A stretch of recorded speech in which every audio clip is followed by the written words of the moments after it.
Okay, welcome to solving rational inequalities. So this is fractional inequalities.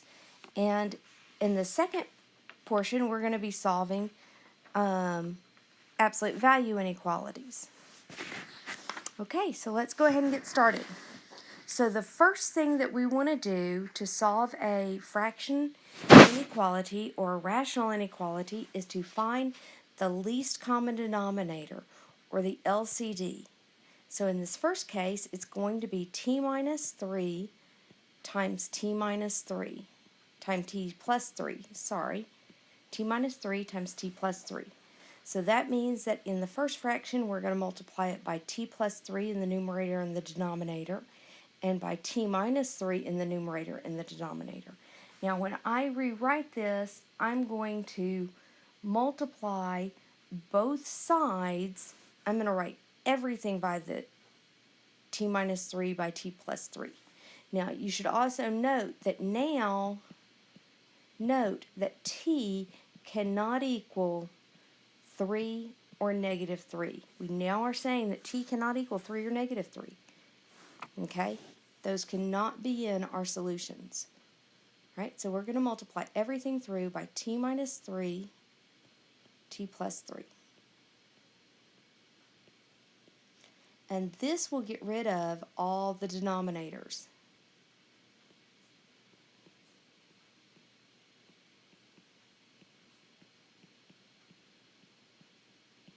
Okay? And it's going to take me a while to write this. And even though this other side has 0 in it, I'm still going to write it to make this complete. Okay? Now, I can cancel things out that go away. So these denominators are going away, and they're leaving what I need to solve this equation or this inequality that's left.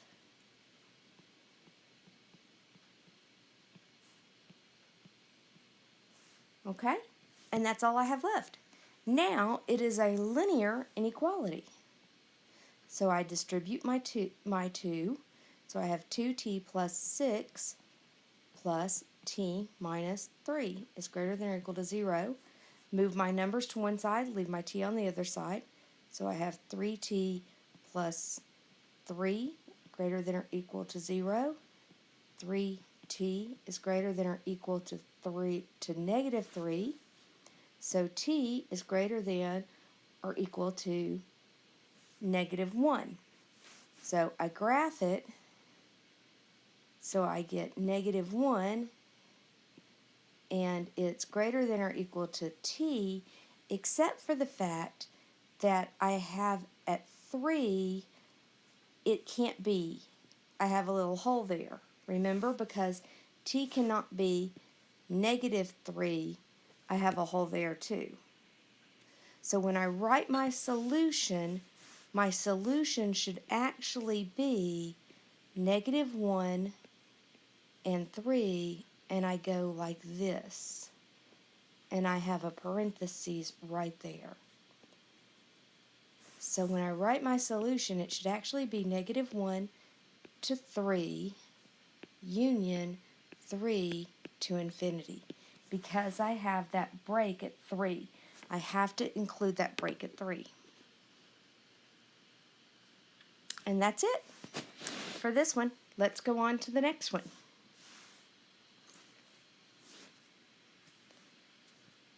Okay, again, the first thing we're going to do is we are going to find the LCD. Now let me warn you, do not cross multiply.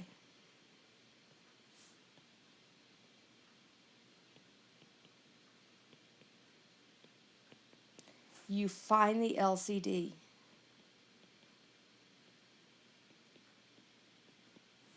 Multiply both sides by the LCD.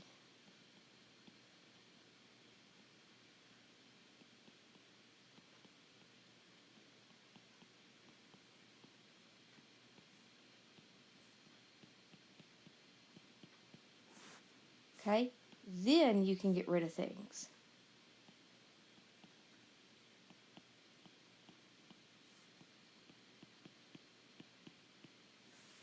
Now I distribute.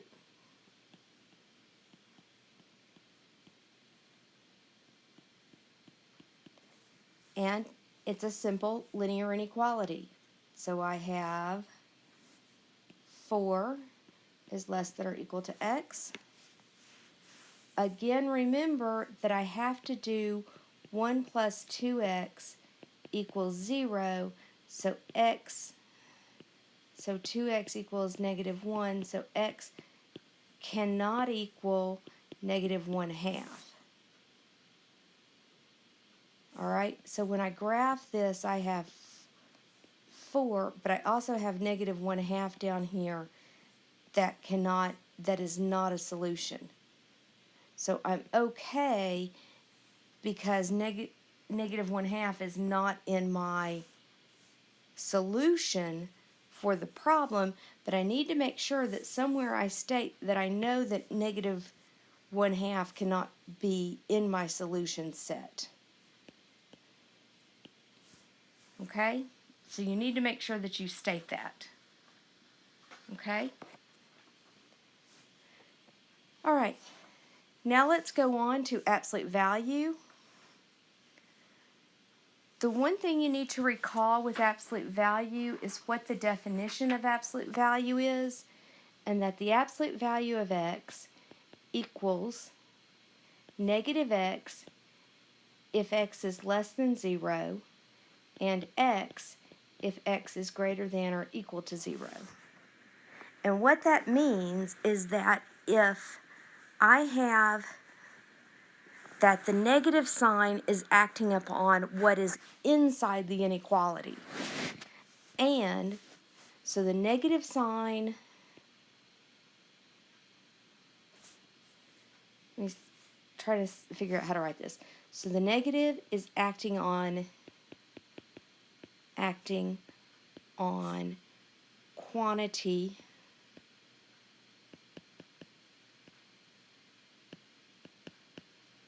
inside absolute value. And the second thing you need to remember is 2 equations or 2 inequalities.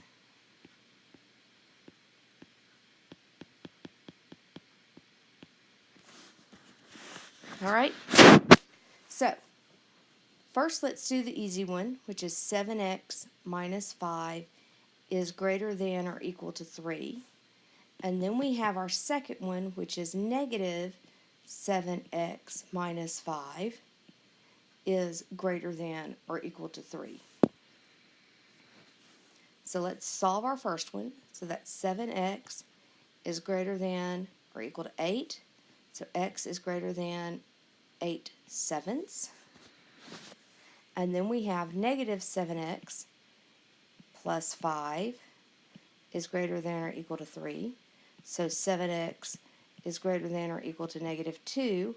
So x is then less than, because we flip our inequality sign when we divide by a negative sign, when we divide by a negative number. So we have 2/7. So when we multiply or divide by a negative number, we flip our inequality symbol. So now we need to graph, and it's the intersection, it's where these two things overlap. So this is 7/8 and this is 2/7. So here is 8/7. And so we have 8/7 is less than or equal to 8x.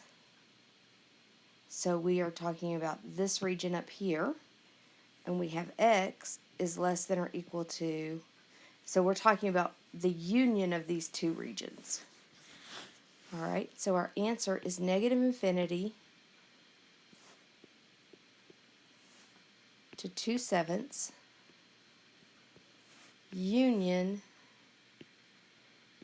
8/7 to infinity. And so that's our answer.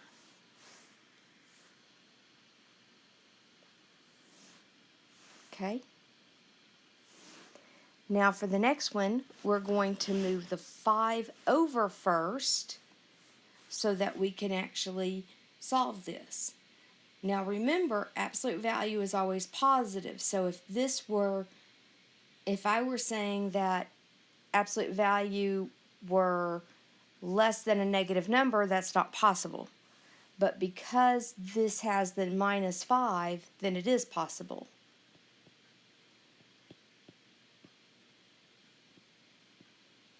So I need to move that 5 over first. Now I can work it. Now again, I'm going to have two equations. So I'm going to have 6 minus 2x is less than 4. And I'm going to have minus parentheses 6 minus 2x is less than 4. So that's minus 2x is less than negative 2. So x is greater than 1. Or minus 6 plus 2x is less than 4. So 2x is less than 10. So x is less than 5. So when we graph it, we have 1 and 5. And so we are between 1 and 5. And so our answer is 1, 5. Now this is not a point, this is an interval. Okay? This is not a point.